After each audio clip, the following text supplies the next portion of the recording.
Así como lo tienen en pantalla, Samantha Lozada es esta funcionaria judicial ecuatoriana que sufrió un atentado contra su vida.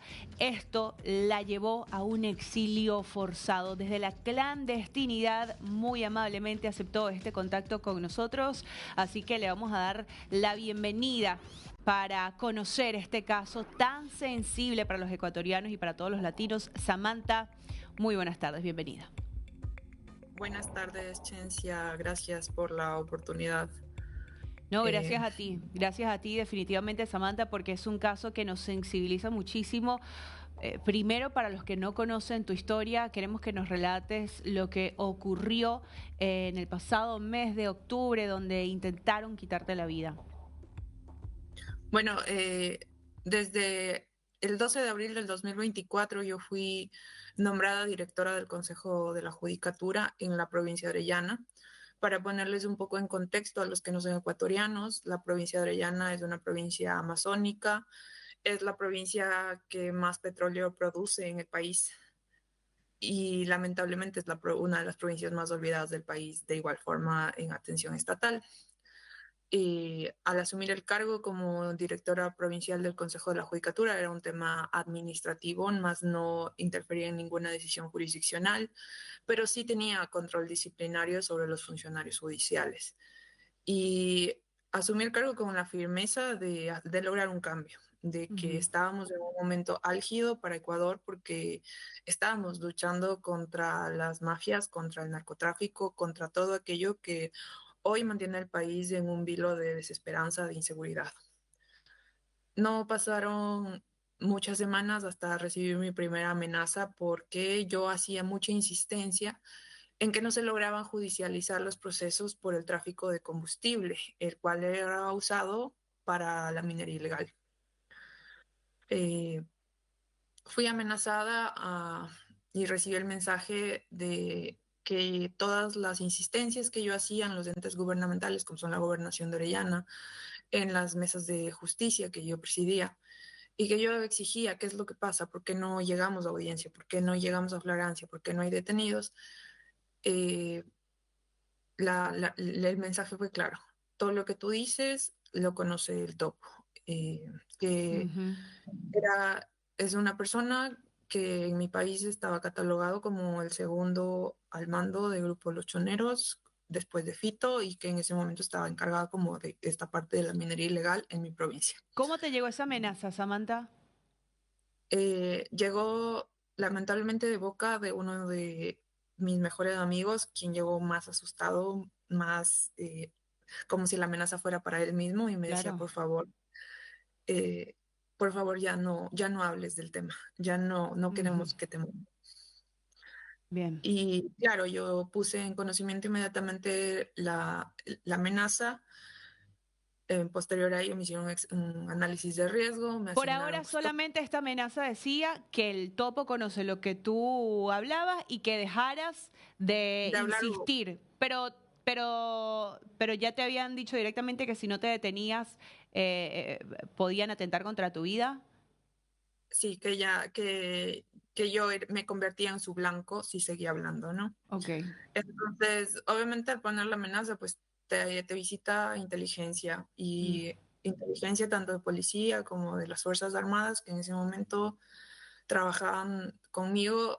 Me decía, por favor, baje el perfil, hay que bajar el perfil porque no estamos hablando de cualquier persona, es una persona de alto rango, digámoslo así. Yo bajé mi perfil, dejé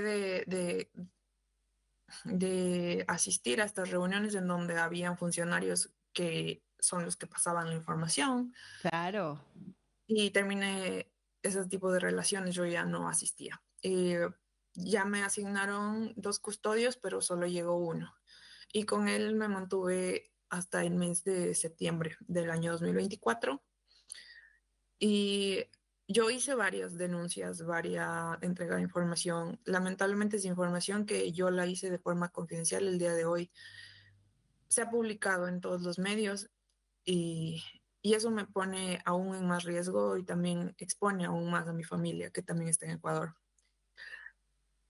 Pero esto que nos Eh, narras fue todavía en el 2024, en el Samantha. 2024, Así es. ¿Cuántas amenazas fueron? Porque esta fue la primera. Sí, esa fue la primera. A septiembre del 2024, era 27 de septiembre, y llegan a donde mi hermano y le reproducen una nota de voz de un WhatsApp de otro GDO que estaba en prisión y él decía que yo ya estaba muerta porque esa noche me iban a entrar a mi casa a asesinarme, eh, porque el fiscal de la causa ya les había ofrecido ayudarles, beneficiarles en el proceso a cambio de $30,000, pero que Wow. la única que estorbaba o que la única que estaba en medio de ese proceso era yo, la que insistía. Era falso, yo no tenía ni siquiera mapeado el proceso, lamentablemente. Eh, Ya pero te habías retirado por miedo.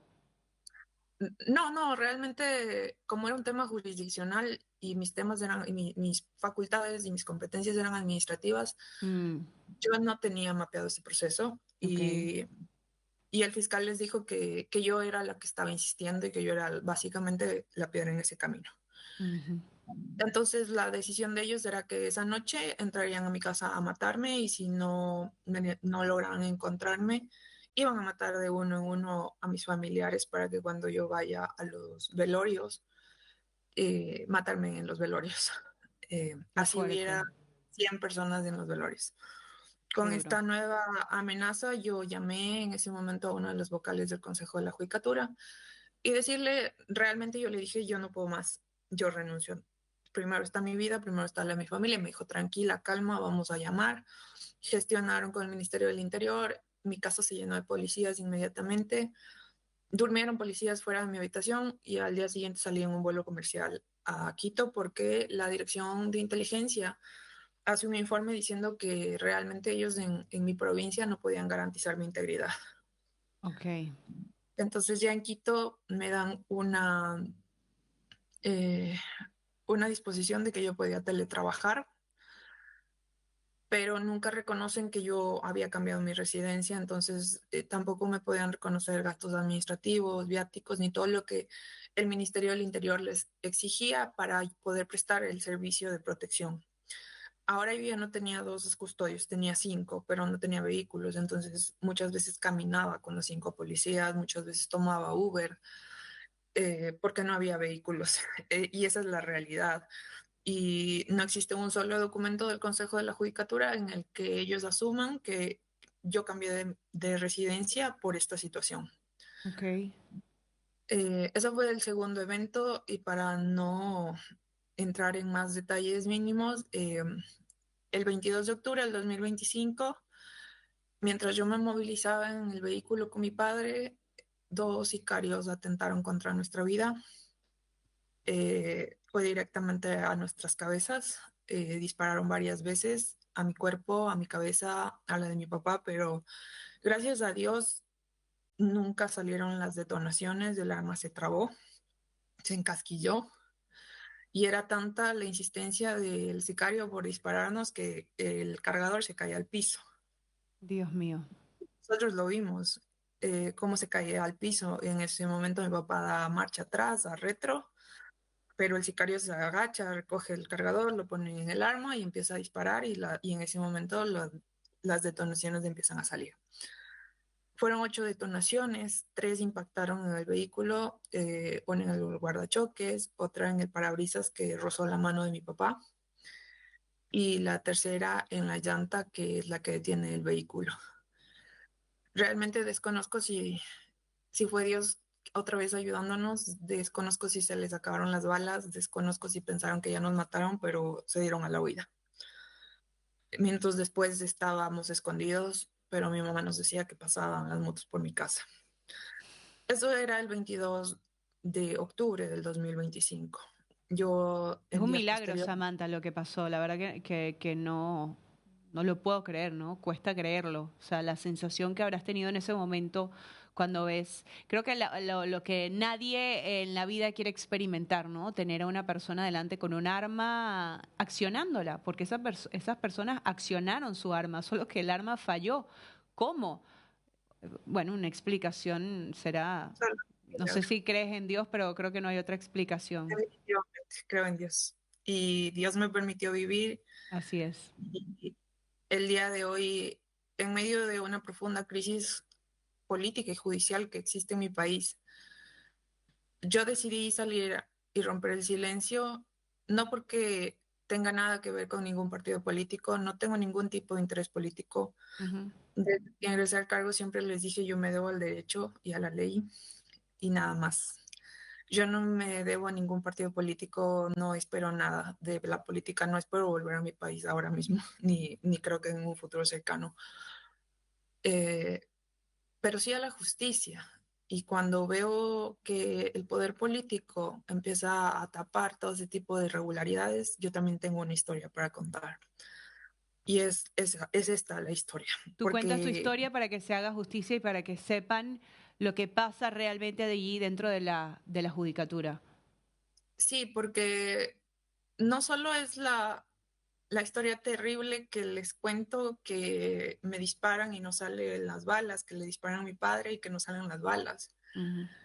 Es una historia de abandono, de Claro, rechazo institucional de más de un año que, no, que me ha arrastrado a mí a enfermedades mentales como depresión, como ansiedad, a vivir escondida, a claro. vivir exiliada. Ujú. eh, y no solo eso, porque ustedes dirán, bueno, la atacaron y luego de eso la premiaron, la cuidaron. No, 8 días más tarde me despidieron de mi trabajo y me quitaron la custodia policial. 8 días ocho más días tarde del de atentado aten- contra tu vida. La respuesta que te Así, dieron fue despedida. así es. Y ahí es donde decides salir del Ecuador. Sí, porque ya me quedé sin custodia policial. Claro. Yo seguí entregando información que, como te digo, el día de hoy acabo de recibir un mensaje de mi hermana, me dice, estoy totalmente asustado porque todo se hizo público. Era información confidencial que yo entregaba, que yo le entregaba a la máxima autoridad del Consejo de la Judicatura y hoy está en todos los medios nacionales. Y lamentablemente mi familia sigue allá y ellos siguen siendo víctimas de amedrentamientos desde el día de ayer, desde que mi caso se hizo público. Y esta difusión de la información nos pone en mucho más peligro.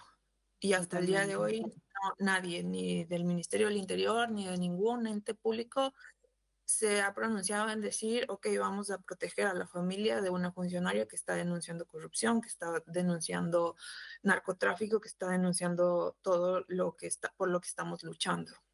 No, y O de una... además que te quisieron matar, ¿no? O sea, estás denunciando que no fue simplemente una amenaza, fue un accionar, ¿no? Que por un milagro divino no se llevó a cabo, ¿no? Y que es inexplicable.